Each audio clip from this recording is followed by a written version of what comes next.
He came forward a pace and stood by the table. His underjaw fell sideways open uncertainly. Is this old wisdom? He waits to hear from me. History, Stephen said, is a nightmare from which I am trying to awake. From the playfield the boys raised a shout, a whirring whistle, a goal. What if that nightmare gave you a back kick?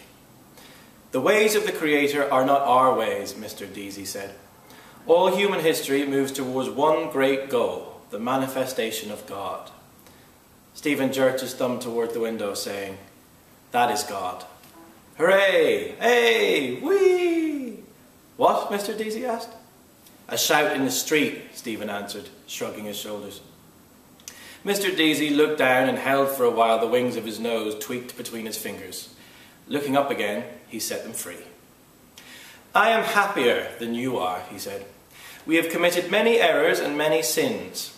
A woman brought sin into the world.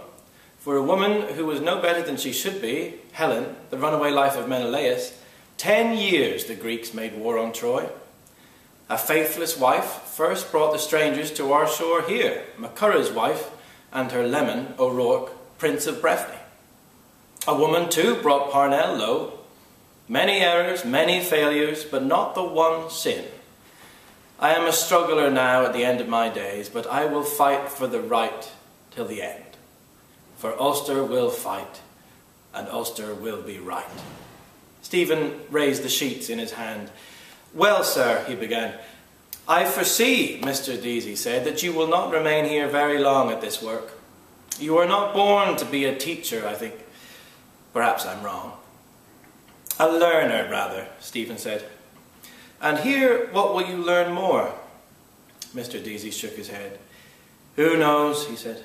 To learn, one must be humble, but life is the great teacher. Stephen rustled the sheets again. As regards these, he began.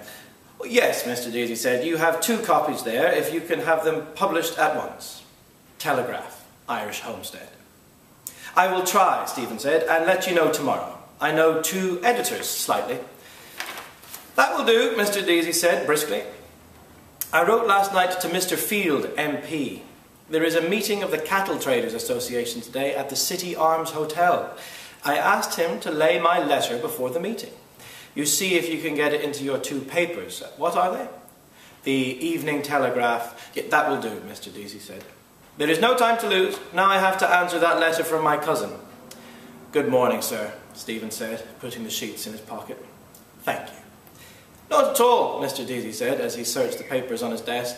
I like to break a lance with you, old as I am. Good morning, sir, Stephen said again, bowing to his bent back. He went out by the open porch and down the gravel path under the trees, hearing the cries of voices and the crack of sticks from the playfield. The lions couchant on the pillars as he passed out through the gate, toothless terrors. Still, I will help him in his fight. Mulligan will dub me a new name, the bullock-befriending bard. Mr. Dedalus, running after me. No more letters, I hope. Just one moment. Yes, sir, Stephen said, turning back at the gate. Mr. Deasy halted, breathing hard and swallowing his breath. I just wanted to say, he said, Ireland, they say, has the honour of being the only country which never persecuted the Jews. Do you know that? No? And do you know why? He frowned sternly on the bright air. Why, sir? Stephen asked, beginning to smile. Because she never let them in, Mr. Deasy said solemnly. A cough ball of laughter leaped from his throat, dragging after it a rattling chain of phlegm. He turned back quickly, coughing, laughing, his lifted arms waving to the air. She never let them in, he cried again, through his laughter as he stamped on gaitered feet over the gravel of the path. That's why. On his wise shoulders, through the chequerwork of leaves, the sun flung spangles, dancing coins.